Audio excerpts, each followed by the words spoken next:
Our scripture this morning comes from the Gospel of John. The next day, Jesus decided to go to Galilee. He found Philip and said to him, "Follow me." Now Philip was from Bethsaida, the city of Andrew and Peter. Philip found Nathanael and said to him, "We have found him about whom Moses in the law and also the prophets wrote, Jesus, son of Joseph from Nazareth." Nathanael said to him, "Come, can anything good come out of Nazareth?" Philip said to him, "Come and see." When Jesus saw Nathanael coming toward him, and he said to him, "Here is truly an Israelite, in whom there is no deceit." Nathanael asked him, "Where did you get to know me?" Jesus answered, "I saw you under the fig tree before Philip called you." Nathanael replied, "Rabbi, you are the Son of God. You are the King of Israel." Jesus answered, "Do you believe because I told you that I saw you under the fig tree? You will see greater things than these." And he said to him, "Very truly I tell you, you will see heaven opened and the angels of God ascending and descending upon the Son of Man." May these words be our light and our life. Thanks be to God. On this weekend, when we honor the Reverend Dr. Martin Luther King Jr., it's important to remember that racism wasn't eradicated in the 1960s by one man. Dr. King's work was powerful, but it is not completed. The work of racial justice takes commitment from each and every one of us working to dismantle this system of oppression. Grace and I had the great pleasure of co-facilitating the White Privilege Let's Talk discussion group this past fall. Don't worry if you missed it then, we're bringing it back in the spring. This group was one way our congregation felt we could respond to that call to be committed to racial justice. We were clear that we were conversation facilitators, but not experts on the topic. And I'll speak for myself in saying that I learned so much from our conversations over the 11 sessions. What we'll share today are reflections informed by Scripture and our Christian perspectives about the work of this group and the work we're called to continue as a community of faith.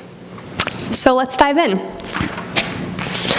Grace read from the Gospel of John one of many stories about Jesus calling the disciples. It's a pretty absurd thing when you think about it. Jesus enters Galilee. He approaches these people. It's unclear if he's ever met these people before or not. And he asks them to drop everything to follow this new way. Philip's eager to join, but Nathanael is a little suspicious. He asks, "Can anything good come out of Nazareth?" You see, Nazareth was this backwater town, this unimportant place, not a place where you'd expect a spiritual leader to arise. A place much like those places around our world that were disrespected by our president this week. But here Jesus was. In starting our work in the White Privilege Let's Talk discussion group, we had an analogous question. Whiteness has historically been the locus of power. Whiteness was constructed specifically so that people could have power over other people. For this reason, whiteness has been considered the norm here in the United States, though white people were certainly not the original owners of this land. And as we awaken to the violence that the concept of whiteness has done to people of color throughout the world, we ask a question that's almost the opposite of Nathanael's. Can anything good come of talking about whiteness? Can anything good come from this attention to force and power? This was a question we asked as a group, and I'm not sure we came to a good answer, but we did come around to the fact that nothing good can come of the violence of whiteness, but that much good can come from white people acknowledging and confronting our whiteness for what it is.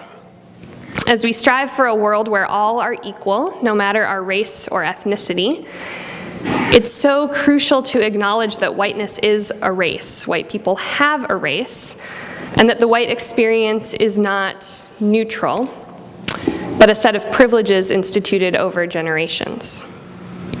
It doesn't mean that white people are guaranteed to do well in the world. It doesn't mean that white people don't struggle. It doesn't mean that there aren't many other forms of privilege and discrimination in our culture.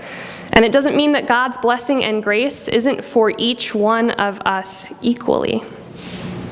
But it does mean that white people experience the world in a profoundly different way than people of color do. Like Nathaniel, the first step for us as a group was to suspend our skepticism that anything good could come out of the conversation and to take a leap of faith. So what is white people's work? Where do white people begin to even do this work? Seeing and identifying our world in terms of race, all races, including the white race, is a first step in the work. As Corinne said, it is absolutely crucial to acknowledge that whiteness is a race. When we begin to see not only whiteness as a race, but where white privilege exists, we are able to see where it is operating in our world and the places where it excludes and oppresses. In other words, you have to begin seeing something because you can't work on something you don't see. When we begin to see race, the practice of seeing race, especially in the terms of white race, in all forms, the practice seems to grow. Many people say that they begin to assess how race is portrayed in movies they watch. Other people begin to notice the race of the authors that they read. Or white people may see that they only shop in places where only white people shop. While others begin to wonder, if I had been a person of color in this situation, would it have turned out differently? This is one way to identify when systemic racism is at work. That is, when prejudice and power are combined. For example, when a person of color, who may not have a power in a situation, like when interviewing for a job or looking to buy a house, it may be met with the individual prejudice of the person who is doing the hiring or doing the selling of the house. And with that combination, this person may have been kept from achieving something like getting the job or buying a house. That is what systemic racism is about. When white people begin looking at the world through the lens of race and recognize that in situations like this, we may have been given that job or bought that house because we are white. Now this is where we look at white privilege. We have been given the privilege, because of our race, to be accepted for that job, or to be shown houses that we could indeed buy. Now, doing this work that we're called to do is not always easy or comfortable. Robin DiAngelo, a sociologist, talks about how white people in post-civil rights America may say to themselves, I have to be a bad person to perpetuate racism. So, since I'm not a bad person, therefore, I am not racist. It is important to note that we may not consciously do or say something that would be considered racist. We all carry around internalized prejudices, or what we call implicit bias, no matter who we are.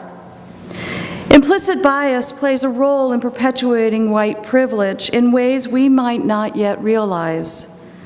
So we need to let go of the need to be seen as a good person and not seen as a bad person, and the thinking that we are not complicit in some way in the system of racism.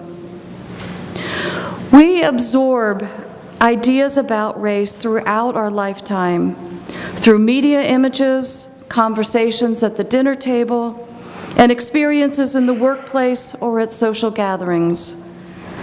Through these encounters, we learn what it means to be white and what it means to be a person of color. These are the places where, consciously or unconsciously, our biases take root.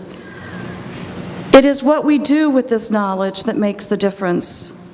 If we let fear of our implicit bias or fear of being seen as a racist take hold, then we will not be able to achieve and be active participants in the work. If we take risks, open our eyes to see how race plays out in our world, then we are taking the first steps to do the work that white people are being asked to do. And when that work is shared by more and more people, then we are contributing to the work of dismantling white privilege and working toward racial justice. Now, beginning this work, there are many ways to approach it. One way we did in this conversation this fall, and Corinne and I as well participated in doing this, was what is called writing a spiritual biography through the lens of race. It could be a first step in identifying ourselves as part of the white race. The participants in the white privilege conversation from this past fall did indeed write a spiritual autobiography through the lens of race and shared pieces of it. So in this exercise, participants were encouraged to write about their lives and to take notice how they talk about themselves and those in their lives. Did they mention race in their stories? Did race impact or influence their lives as they looked back? Did they come to realize how much whiteness was normalized in their lives? As fellow travelers in this conversation, Corinne and I wrote some of our own spiritual autobiographies through the lens of race. And so now we would like to share pieces with you. And now I'm going to start off with my portion of my spiritual autobiography through the lens of race. Now, first of all, I do have to point out that in co-facilitating this conversation with Corinne, our generational difference was apparent. Not just in looks, but in how we talked about race and when we became aware of terms like institutional racism and an implicit bias. I myself only became aware of some of these terms maybe in my 30s and even in my 50s, whereas Corinne shared with me, no, we had that in seminary. And I realized that we all come to it at different stages of life, and it is a blessing and a hope that it is being talked about earlier for people. So my story begins in southern Ohio in the 1960s, with many summer vacations to visit family in Mississippi and Tennessee, during which was a very, very turbulent and violent time in our country's history. Yet for me, I was totally unaware of what was going around us as we traveled. It was probably because I was so young, but it was mostly because my family did not talk about the violence and the unrest. And then even later, when I was a young adult, there still were not conversations. There were pieces of my family's history that I did not even learn until the 1990s. To this day, I still do not fully understand why. It could have been a Southern thing, we just don't talk about those things. Now, my history is complex. I am the descendant of a family that had one of the largest plantation systems in Mississippi and Louisiana before the Civil War. Yet I am also the relative of a Presbyterian minister who worked closely with Daisy Bates, the president of the NAACP in Little Rock, Arkansas in 1957. They worked together tirelessly to help the Little Rock Nine attend classes in Central High School there. My relative ultimately lost his church because of his involvement and was pretty much run out of town. I also have a cousin who protested in Mississippi in the early 1960s against segregation as a Catholic priest, the priesthood of which he left later. Now, as I became more aware of white privilege in our conversation here this fall, I wonder if I have been sharing these last two stories in particular over time about my relative in Little Rock or my cousin in Mississippi to prove somehow that I am not a racist. See, I have proof. I did come to realize that my family and their plantation system played a significant role in the 1700s and 1800s to create and maintain the status quo of white privilege. And in several subsequent generations, they have worked hard to dismantle it. Now here I am in the 21st century, becoming even more aware of my whiteness and realizing how being white has afforded me privileges that I have been blind to most of my life. I can either choose to hide from my family's history as Southern plantation owners, or I can channel the courage of subsequent generations to fight for racial justice. I choose the side of courage, knowing the form of courage I take will be decidedly different from my predecessors. It may take form in my daily life of looking closely at how I may be using my white privilege, or recognizing that white privilege is even at work in situations, and in those times naming it for what it is. I may summon the courage in speaking up when I am faced with similar situations that I experienced in the past where I had stayed silent. What I do now, what I know is that this work I am being asked to do does not have a beginning, middle, and an end. It will always be a work in progress, bumps and mistakes included. Well, I may have grown up in a different generation, but my experience of white privilege growing up was not so dissimilar from yours, Grace. The town I grew up in was almost entirely white, but my high school was only 60% white, and a piece of my white privilege was living in the town where my high school was located. I remember a conversation about how most kids who participated in extracurricular activities were white and from my hometown, not students of color from the 3 surrounding towns that fed into the high school, because the buses only ran right after school, not later on in the day. Another disturbing fact about my high school was that most honors and AP classes were filled with white students, with only the occasional student of color, and I never questioned why that was. Not once. It never occurred to me that I might have been afforded certain advantages because of my race. Awakening to my privilege has been a gradual process. It happened in college when I realized I was working to pay rent, but many of my classmates were working to pay tuition and then some. It happened in divinity school when my black classmate explained to me why she wore a suit to class every day. It was because in New Haven, Connecticut, she was likely to get stopped by police if she was wearing casual clothing around campus, the officers assuming that she couldn't have been a student. It happened so many times when I've shown up to Black Lives Matter protests and felt useless and out of place, called to stand in solidarity but not sure how, recognizing how still far too white my own networks are. It happened when I had a black colleague at a church I served in Iowa, and I heard what well-meaning white people say to black people when they're trying to prove they're not racist. I said nothing. I'm not sure what's worse. In the White Privilege Let's Talk discussion group, the Reverend Tracy Blackman was one of the authors we read from. A UCC minister in Ferguson, Missouri, and at the national level, Reverend Blackman has been a powerful voice for racial justice in recent years, notably in Charlottesville this past summer. She wrote in the curriculum that in anti-racism work, ally is a verb. Thinking good thoughts about people of color does not make me an ally. Being silent and not saying anything that would make me want to stick my foot in my mouth with my colleague in Iowa does not make me an ally. I am only an ally when I am acting in solidarity, holding myself accountable, showing up even when it's uncomfortable, being willing to own my own biases, and being willing to work to dismantle them. God promises us a future with hope. We read from the Gospel of John that Jesus told Nathanael, "You will see greater things than these."